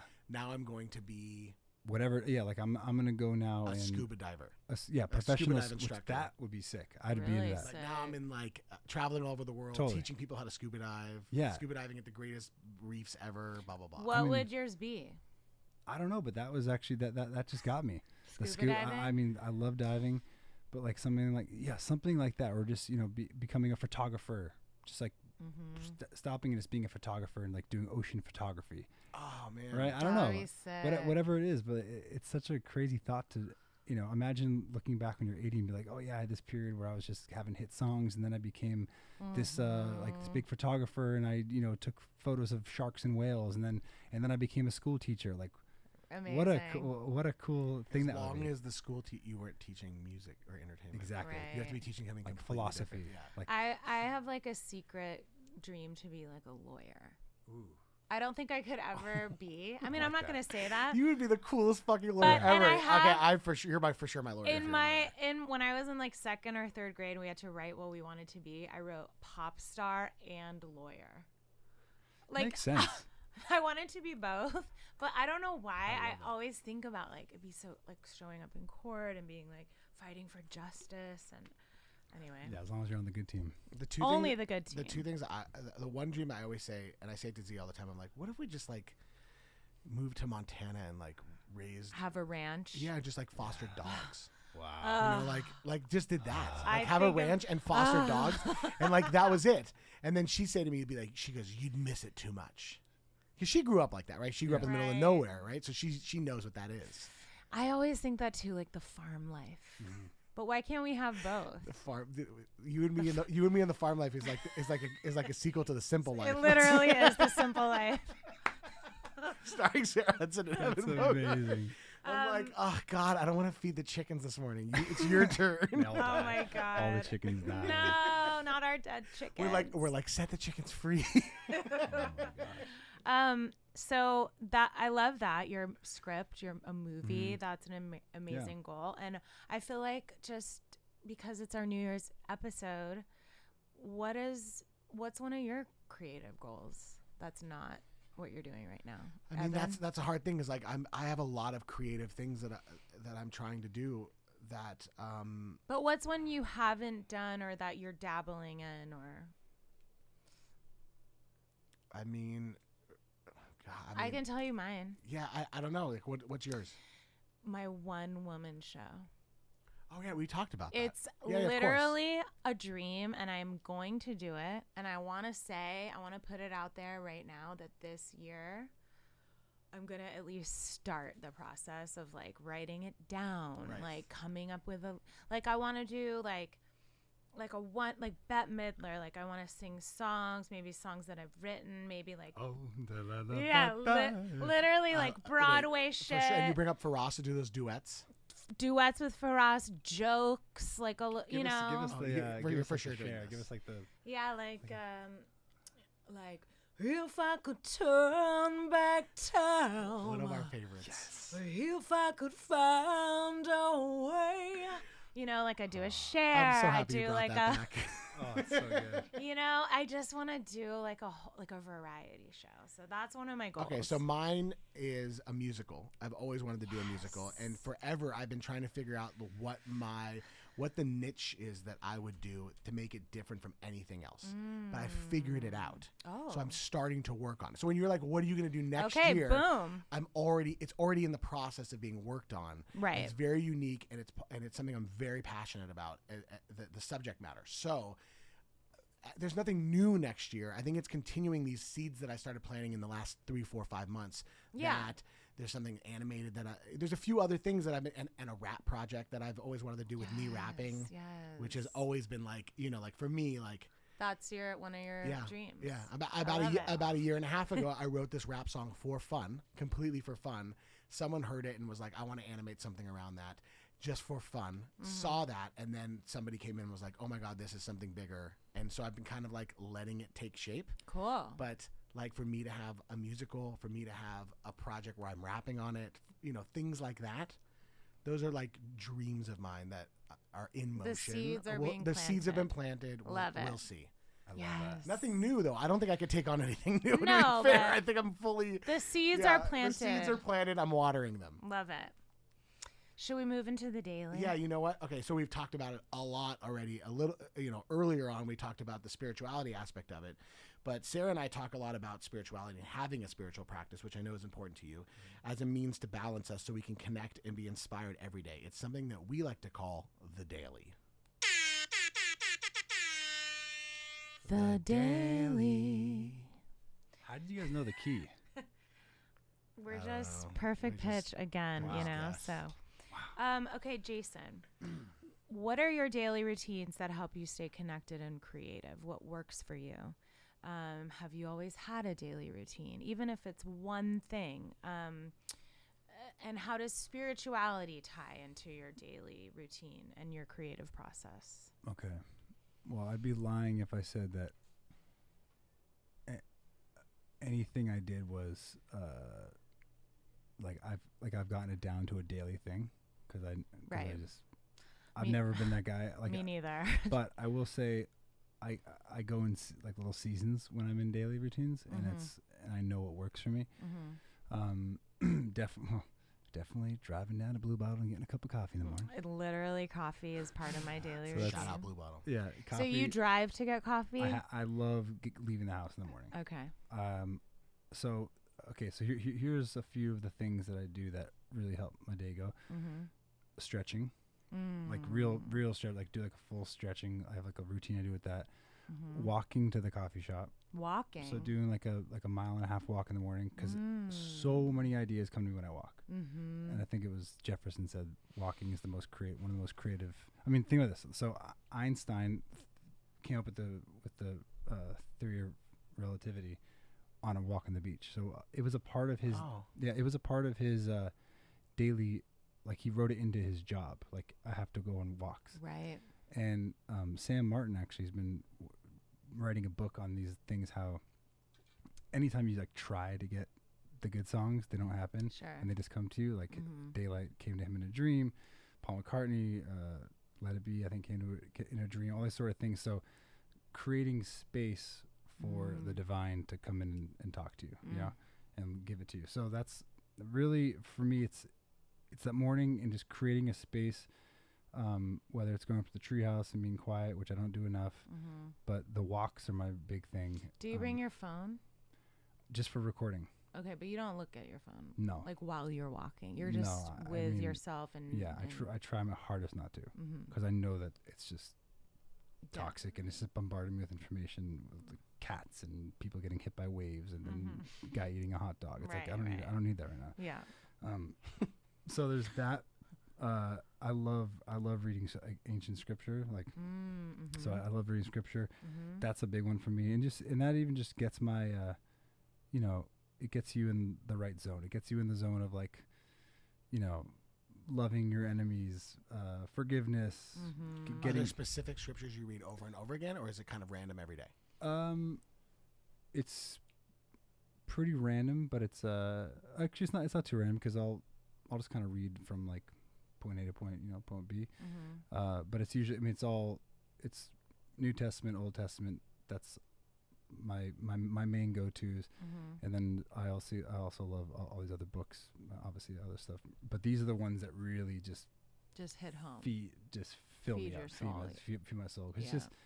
It's what we have written in our hearts already, but it's just laid out in a way where you're like, I know that's the right thing to do. You read it and resonate. And yeah, you're it just like, resonates. It's like somebody else already conveyed it perfectly. Why do I need to Yeah, exactly. to reinvent the wheel? Exactly. Just read how they wrote it. Totally.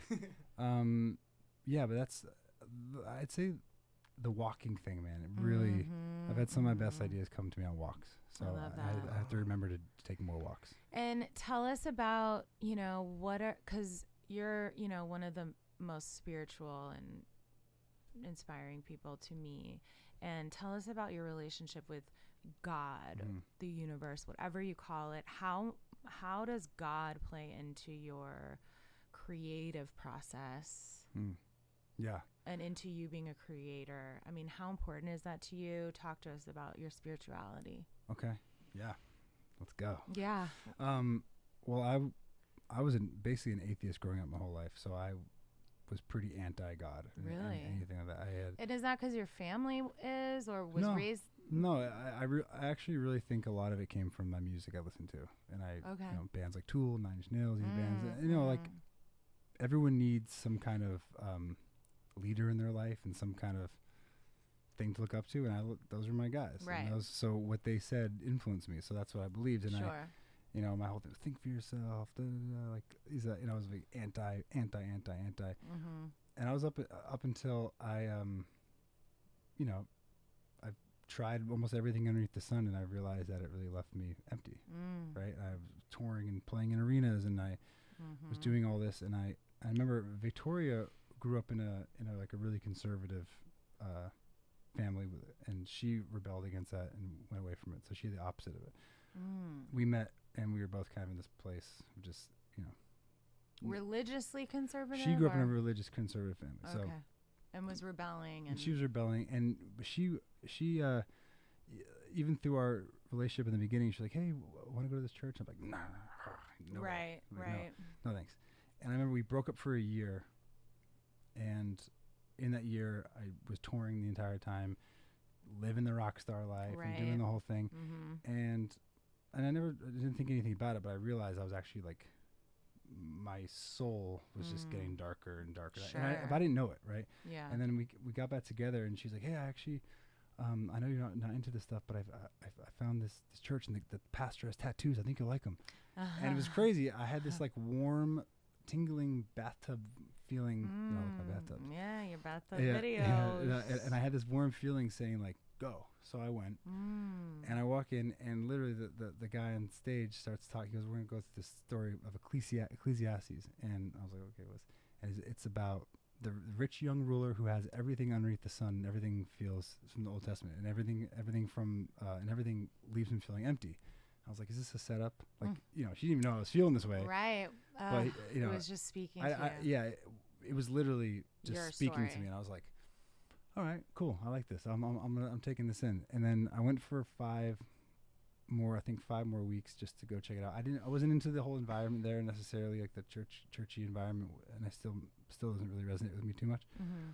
But on the 5th week, I remember putting my head down, and I said, "Okay, God, I don't know who you are or what you are, but I believe in something. There has to be something here. I feel it too hard." I was like, "Just reveal yourself to me." And this is where people think I'm crazy when I tell the story. I know you. love, I know you. I are. don't. I love this. You're on the right podcast. Yeah, I know exactly. Yeah, you're on the right I know. podcast. So I literally I shot above my body. I saw myself sitting there, and I saw Victoria sitting there, and I felt this presence, and I looked up, and then on the ceiling was this opaque, like a blanket filling the roof, and it was the presence of God, and but it was smiling, it was pleased, and it said, "I'm not who you think I am. I'm not some grumpy old man in the clouds."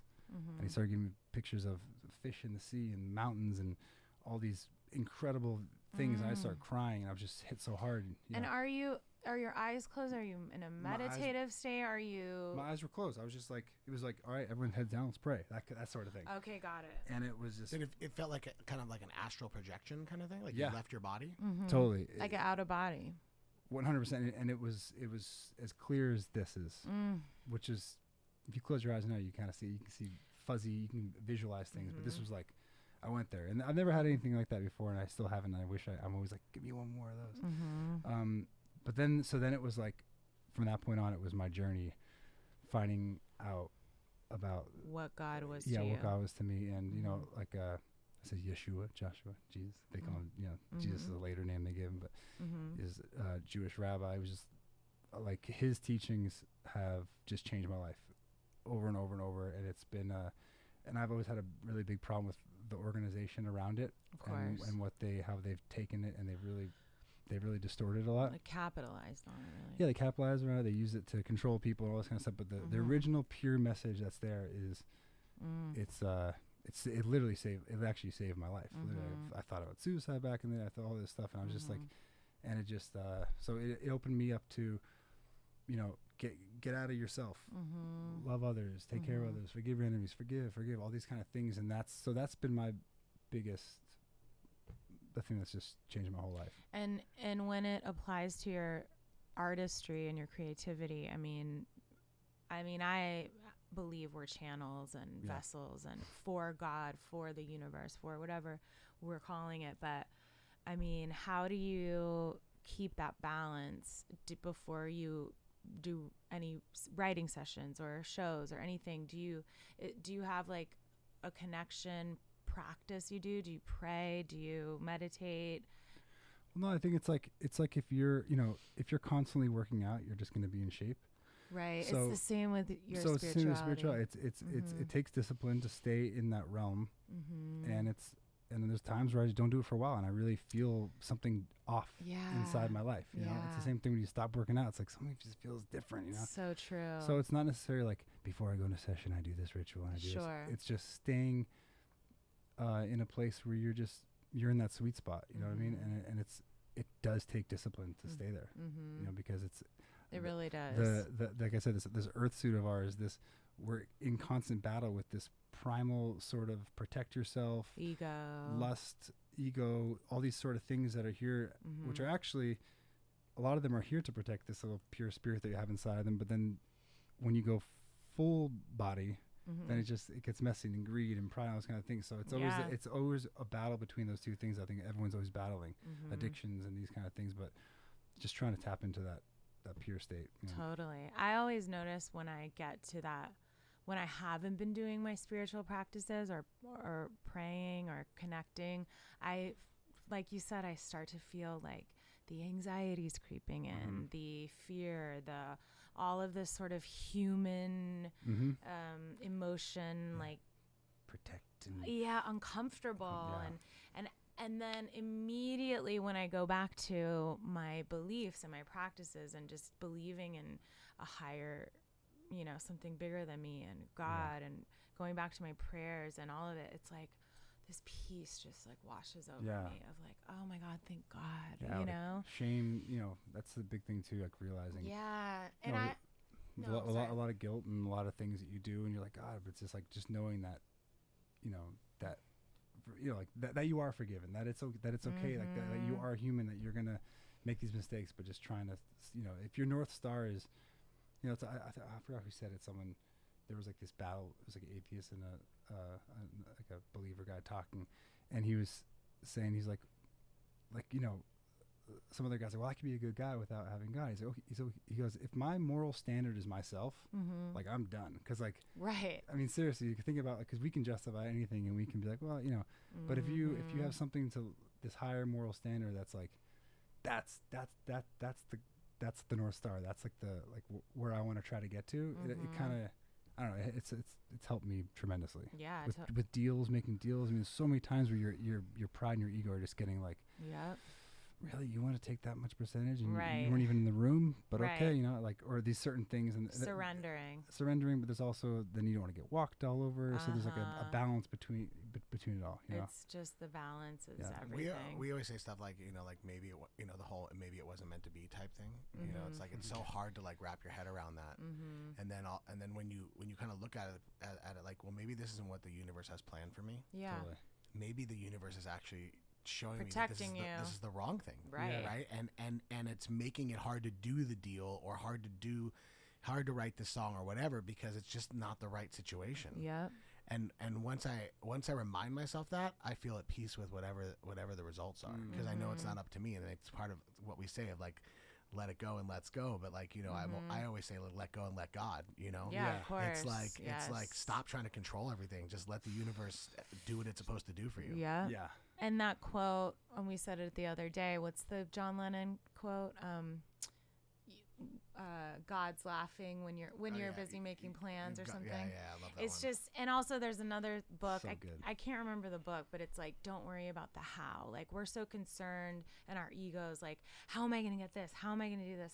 And then it's not up to us, it's just surrendering to that divine plan, that divine energy.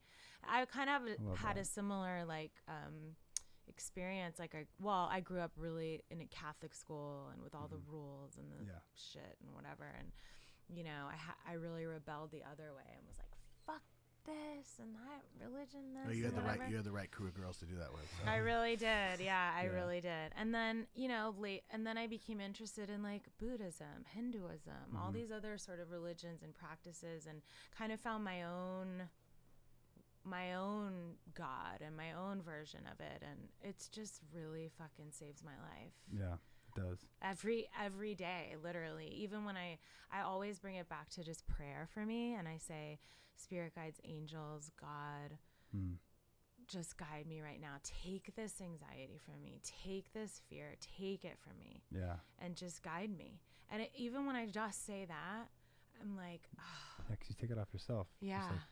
There's this great, I'm probably going to mess up how he said it, but he said, because, there is something that happens too when you do have this, I'll call it a spiritual awakening for lack of better words.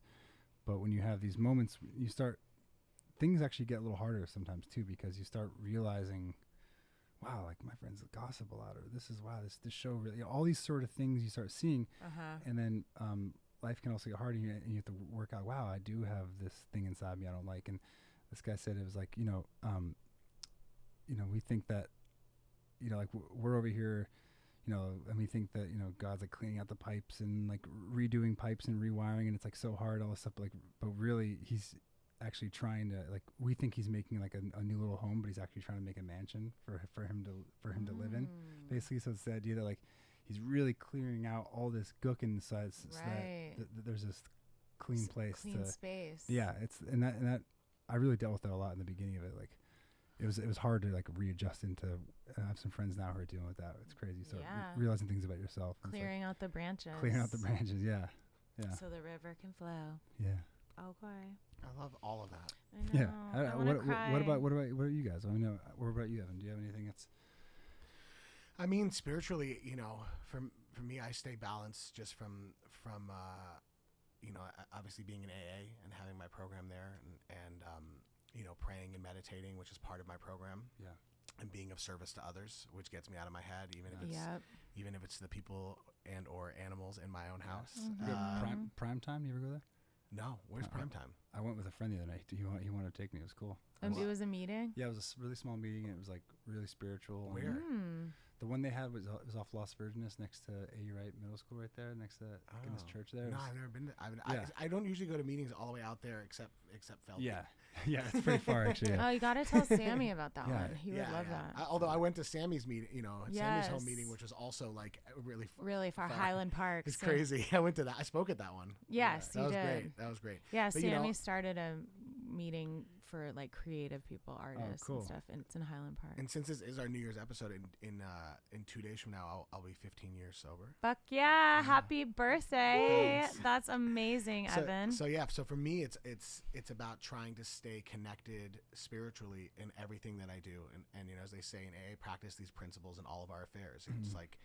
So I tried to carry the message that I have, that spiritual connection that I have, and the message of AA, of being of service and love and serenity to everything that I do. Yeah. Work, music. And I always actually say, like, being of the greatest co-writes ever is being of service to everybody in the room, being of service to the song itself, and not being of service to yourself. That is such tea. And I'm like, if you go into a co-write and you are doing everything in your power to be of service to your co-writers, to make them the best version of themselves. Yes. And being of service to the song and where the song is going, as opposed to trying to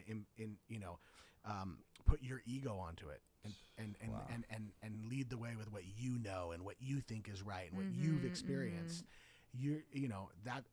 Those are the best co-writes. Yeah. When you do it the other way, it's like you're shutting off the valve. You're shutting off the current. And so like. For me, creatively speaking, with respect to spirituality, that's how they connect for me. Is like, how do I practice what I've learned and what's kept me sober and what's made me a better person to the people in my life and to the relationships? How do I practice that in my writing sessions, in my creative sessions? How do I practice when I'm doing a deal with somebody? How do I go into it, with my heart first, That's amazing. And try to think about like what's the best way to be of service to them in their life and trying to help them grow their creative community. And I don't know. I love that. That's how I do it. And how powerful is honesty? Yeah. Transparency, honesty, even just if living it's an honest life. Even if it's hard, and even if all it's... the hard things are what are the most powerful things. It's just so powerful that... Yeah. That's really cool. Should we move into our last segment, Evan? I don't even want this to end. I know. So much fun talking to you. I know. Jason, we end each episode with a segment that we call Golden Nuggets. Ooh, okay. Golden Nuggets. I love Sarah's the Golden Nugget girl. Golden Nuggets. Sarah, what's a Golden Nugget? What are Golden Nuggets? No, do it. Which one? Do the voice. Jason does this voice that... She hates it. I like love it.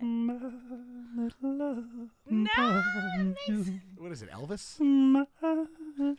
Why do you hate that? I don't know. That was like the voice of like a #1 song in like 62. It's the vibrato. She can't handle it. It hits like some weird Sarah's space in my falling body. Oh my God. I'm like, I don't know what it does. I know. I kind of get it. It's like a love-hate. It's like, I don't know what it is. It's like an uncomfortable. I can't. Sarah has new thorns. It's my rose and my thorn. Yeah.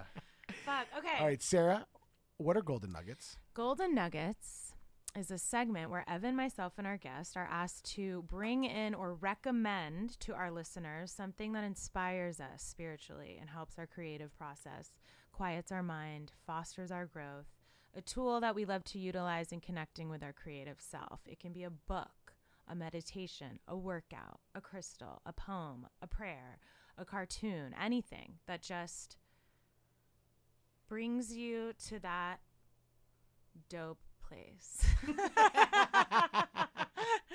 All right. So we'll start. What gets you to the dope place? Okay, to the Sarah? dope place. We'll start with my golden nugget. It's this book.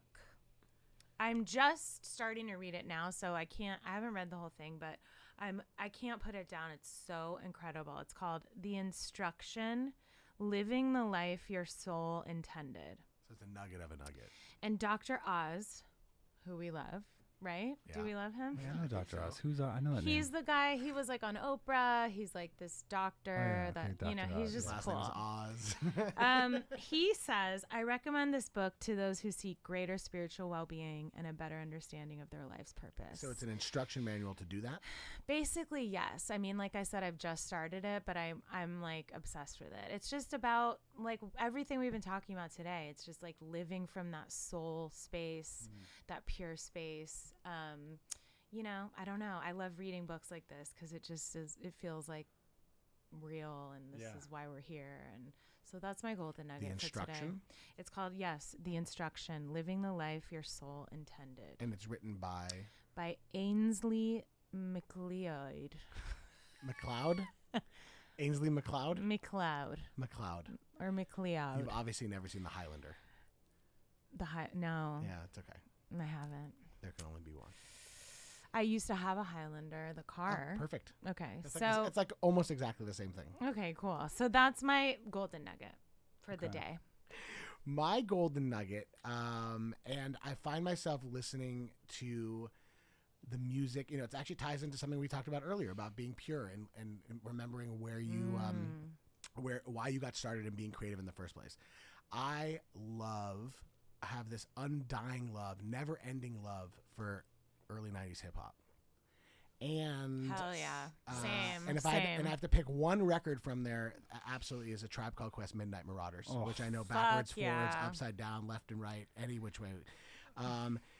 And so especially over the holidays when everything slows down, I find myself going back and listening to all of my favorite records from the early 90s. But you know what? When I listen to them, when they're most crucial is when I'm on my way to a writing session. I will always go when I feel like I need to be centered and balanced and I just need to get out of my head, out of business. I'll go back and listen to Tribe or De La or Wu-Tang or Farside or Alcoholics Farside. or Mobb Deep or Snoop or anything. Honestly, I always bookend it. I bookend it with 3 Feet High and Rising, De La Soul, to Stakes is High, De La Soul. It's like 88 to like 95 and everything in between. To me, it's the golden era of hip hop. It's the golden era for me and the way and the era that I grew up. It's my golden era of music in the same way that certain people have different parts, early 70s or 80s, new wave, whatever. For me, it was late 80s, early 90s hip hop. It's completely shaped and defined who I am as a writer and as a creative. And I can always go back and listen to these records over and over again as if it was the first time I was listening to them. I have the feeling, the feeling of pure joy and ecstasy of why I love music, why I love lyrics, how I've shaped myself as a lyricist and all of that. So Amazing. my golden nugget is just, have that, like have something that's pure, that's incorruptible to you in creativeness. For me, that's early 90s hip hop and even more specifically A Tribe Called Quest, Midnight Marauders. I have to say, Doggy Style really, really changed like my life. Snoop too. Dogg. Doggy Style's the reason I went to go work at Interscope. Oh, I like it. Jason. I mean, that was I out of context. That was insane. I know this is an explicit podcast, but I'm sorry. That out of context. mean, Doggy Style changed Sarah's life. It really does Sorry. have a double meaning. I have to say, it's yeah, true. all right, sorry, I didn't. In this context, the album, but also Yeah. No, it did. Doggy Style changed my life too. Like changed my life. Oh, it was incredible. It was. It really was. Oh my! I love From it. top to bottom, that whole album. Sorry, now that you said that, from top to bottom, Doggy From Style. front to changed- back. I mean, oh Oh my my god! gosh. I actually went to some show Snoop did at this festival. Oh, actually, something Sammy played at, and he did the whole Doggy Style album. Wow. Yeah, that's all he played. Yeah, it was a great that whole time for me to Dre, the Snoop, Ice Cube, the Oh, Ice Cube, the Snoop, Uh, the Ice Cube, Eazy-E, the Easy E, the Ice Cube. When Tribe got back together the first time and they performed at House of Blues, rest in peace, House of Blues. I literally sat on the balcony, rapping every word to every song, sobbing, Hell yeah. crying out of joy, Dude, like I just had that out of moment. joy. I had that moment, which I didn't think would happen. I was at Coachella last year, and we were walking around, and I forgot that Weezer was even playing, and I landed on a Weezer show, and it sounded just like they did when I was in 6th grade, and I was crying. I was screaming and singing Right. the words, and it took me to a place of such pure. Pure joy. Oh, it was incredible, and it was like, it was one of the most euphoric moments I've had in a long time. Isn't that the best? Yeah. So I think that like people go to these sessions or they go to creative whatever they do ventures and they listen to what's current and they listen to what's Yeah. going on and they listen to what's just come out on SoundCloud or like what's next to try to get inspired of what to do that day. But for Yeah. me, what gets me centered Yeah. and to write to the place that I can connect with whatever is I need to connect to receive that, Yeah. to receive God or the universe or whatever that current is going to give me. I have to go back and listen to the reason I got into it in the first place. Yeah. So Hell that's why yeah. that's my golden nugget. Dang, my go-tos are, it's pretty random. It's Rage Against the Machine. Uh-huh, yeah. for Y- sure. The first 2 albums were those two. Like every time I put it on, I go back. And actually I've actually not worked with people in the band because I don't want to tarnish Wow. this. It's my place, and it makes me angsty, but it's like, I mean, for me, like rhythm is so important in all the tracks I make. I'm always like energy and rhythm, and like that inspires me to really Get go. into it. Postal Service, the only album I ever did, Yeah, of course. which is What my a album. which is like I think one of my favorite albums of all time. Yep. Shout out to Jimmy Tamborello. Genius. Was he the other guy, Yeah, he's the bleep bloop guy. the bleep bloop guy? He's the guy who does the bleeps and the bloops. Wow. Yeah. Jimmy, Jimmy I've never even like researched it. I didn't even want Yeah. to know. It was like this album that was just this Yeah. magical thing for me. Yeah, and then Elliott Smith, Basement on Top of a Hill. Those are Oh like my I get so much God. inspiration from those. Elliott Smith. Yeah. Needle in the Hay. I love Yeah, that song. lyrically, I always pull from actually literally on a Clean Bandit song. It's like almost the same lyric as Elliott Smith, and I realized later I was like, it's so because I'm already somebody's That's baby. amazing, that. Like Ah, I'm already somebody's baby. I love But yeah, those are my go-to usually. Yeah, and for me, listening to as a producer, I always have to just make sure I'm staying up with the sounds. You know, No, of course. I But- don't mean yeah, that. no, I mean, but it's actually because I agree with that because like you're chasing, but for me, it's actually just going through Splice and just seeing what the top 10 new sounds are. And you're just like, Oh, oh, that's cool. cool. These are sounds that are like and I have like an unlimited Splice account, which is pretty cool. That's dope. So I get to download them all, but it's just like that's a great way for me to just make sure your barometer's staying fresh. I love that. I have to say, I know we're getting to Jason's golden nugget, but I just have to share Tori Amos, Little Earthquakes, that album. I float away. Little Earthquakes and Madonna, anything Madonna. All day Madonna, long I'm right. listening. All day. Really? Every You day. gotta take me on a Madonna journey. I still haven't figured it out yet. Jason. we've been on a Madonna journey. Yeah.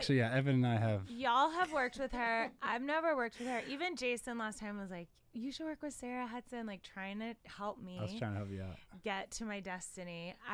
I saw her show the other night, went with Katie, and we did her prayer circle with her, which is cool. And I got to show her my tattoo, which I have So you of got to her. hang with Madonna. You hung with her. Yeah, well, And- I've met her a few times, like, and it's never been anything like crazy, but she was the nicest this time. That's what I have to She's say. nice. I like her. She's always She's really, always nice. She's always nice. I love you, Madonna. No, but I need to just work with her before. maybe this next round. Yeah. Anyway, Um, so I'll take you on a Madonna journey. Yeah, I want to like really. There's definitely songs I'm like, oh, Because like there's that. there's deep cuts that are so beyond that just aren't like the big songs that Yeah. maybe you would appreciate Okay. more. So Okay. one day we'll do a Madonna day. I would love that. Yeah, I always had my Like, dad in my like ear. Ghost Town. Oh yeah, Ghost Town. Good one. Town. Yes. When it all comes. As a new Madonna or as an old Madonna fan, how do you resonate with the new stuff? You know, it's been really difficult since I'd say Hard Candy for me was the last album where I was like really just repeating it over and over again. But then now I'm going back a little bit to like the later albums, like Rebel Heart and no, literally, You don't have to just say that. I- 'cause we're- I'm not. I'm literally not. And the Bitch I'm Madonna, I forgot what that album was, but anyway, and I'm I like Rise was cool. I love Crave. Did you do that one? Crazy. I ain't crazy. Oh no! Oh no! I didn't crave. Whatever. I don't know what it's called. But there's a couple on this album I like. But yeah, I don't know, because she was always such like the newest people, the weirder things, and like she was always taking risks, and I felt like she stopped doing that for a second, and I was kind of annoyed. But now I'm just like, she's the queen, and I love her, and she can do anything, you know. Yeah. Totally. But thanks for asking that. I love talking about Madonna. It must get harder as you get older, because you know you change as a person. Yeah. And your fans want to hear a certain thing. Yeah. So I always wonder how that is when you know have had success for so many years. And so many hits, and Yeah. like people want to hear the hits, but you just want to do your new shit, you Yeah. know. But this last show that I saw, she did a really amazing balance of doing that, and like you could tell she's really inspired by like Lisbon and her life there, and it was really amazing show. Yeah. Anyway, so what's your golden nugget, Jason? Okay, so I'm trying to think of this. So I mean, there's been so many. but yeah, I mean, already. Yeah, we're- walking Still. is a big one. I will say, Yes. and Evan will attest to this, I think. The one book I always go back to, and it's, you know, I do read a lot, and I love reading great thinkers books, and I'm always into different stuff. But the Sermon on the Mountain, that for me is just, and I know that's like almost all of AA is based around the Sermon on the Mountain. But it's just so. Was that Mount Olives? Is that where that was? It actually wasn't. It was in. Well, they have two theories. So they have two places. Yeah. One of them is like above Lake Galilee, Okay. like in that area. But it's not the Mount of Olives though. Oh, okay. I mean, they think. So, Right. you know, but supposedly I went to one of the spots. It was cool. But in there, it just kind of covers the whole spectrum of the human, the condition, like the human condition, everything we kind of deal with. And so it's always just, I like to just go back there. I literally, it's crazy. I've read it, I mean, maybe 1,000 times. I don't know. It's I you don't know. think I've ever read it. I have to. Yeah. I think I have to read it. Yeah, and it's cool. There's all different translations of it, but it's just, for me, that really is my kind of go-to, and it's, I love that. you know, because you. Very AA. It, It's very tied in. It's very tied. yeah, it is, right? Yeah. Cool. I love that. But yeah, it was Yeshua, Jesus. It was it was like one of his like big teachings he did.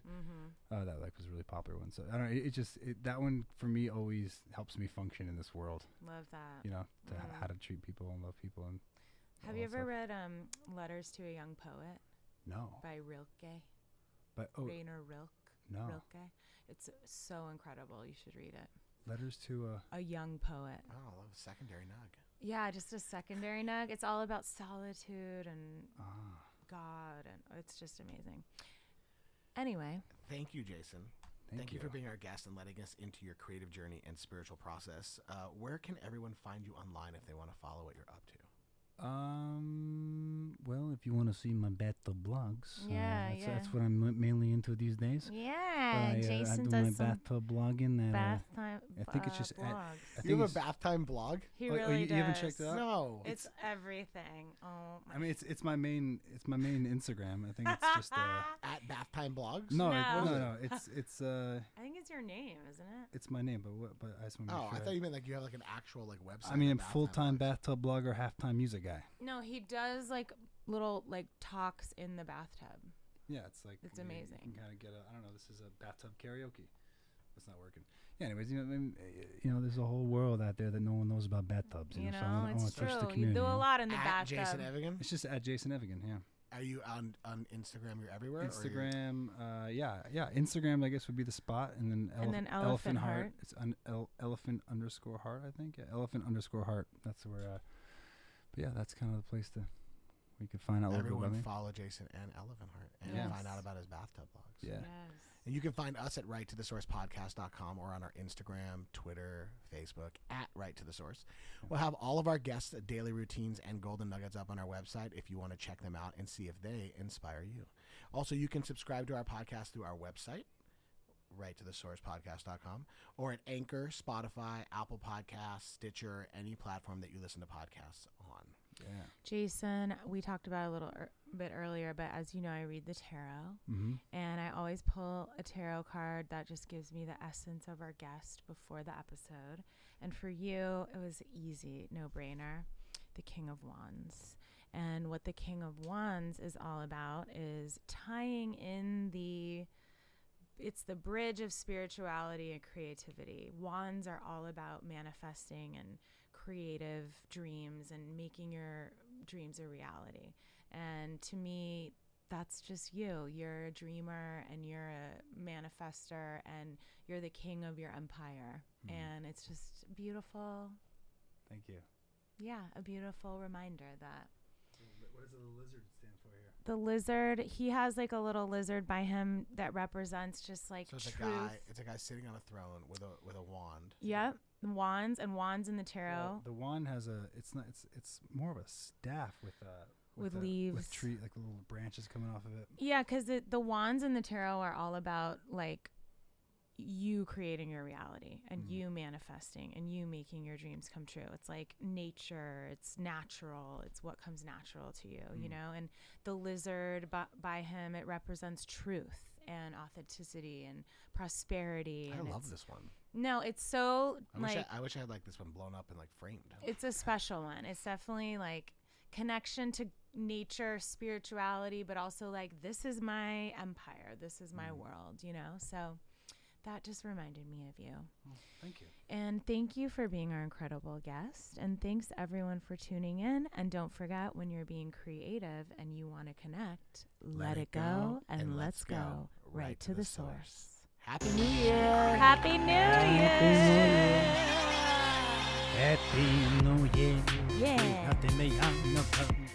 Right Happy New Year! Happy New Year! Yeah.